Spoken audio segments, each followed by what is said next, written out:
Hey guys, just wanted to make a really quick video to show you guys where I found D+ signal in my 2019 Andover Sprinter van. I'm using this for a DC to DC battery charger by Renogy for my van conversion. But you can use this for anything that you need connected and getting signal only when the engine is running.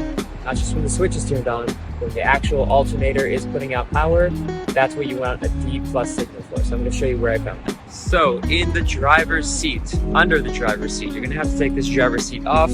That's really easy. It's just these 4 bolts right here.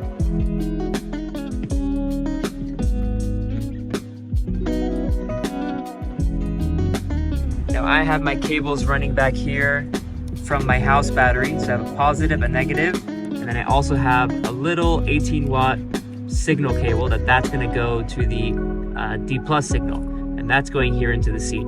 So first things first, you want to disconnect your black negative terminal off of your battery so that the system becomes inactive and you can work here safely, okay? So that's just unscrewing that thing, taking off the negative of the battery. Next, I connected my positive cable from my house battery directly to the positive terminal of the starter battery. There's another place you can connect your positive terminal, and that's here. This is actually a positive bus bar.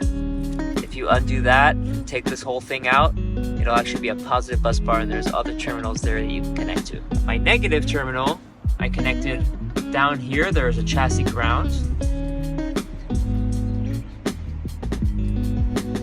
I connected my negative battery right down there. And lastly, you're looking for your D+ signal. D+ signal on this model, each one is a little bit different, but in this seat, it's located right here in this little box. Pop that open, and then this little small guy right here, that is D+ signal. You plug into that, whatever you're plugging in is going to get signal only when the battery is running and the alternator is putting out power. So it's this guy right here.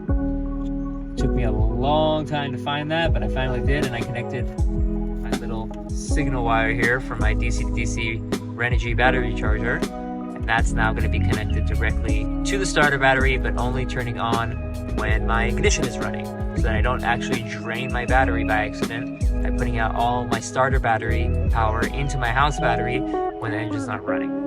So that's how you do it.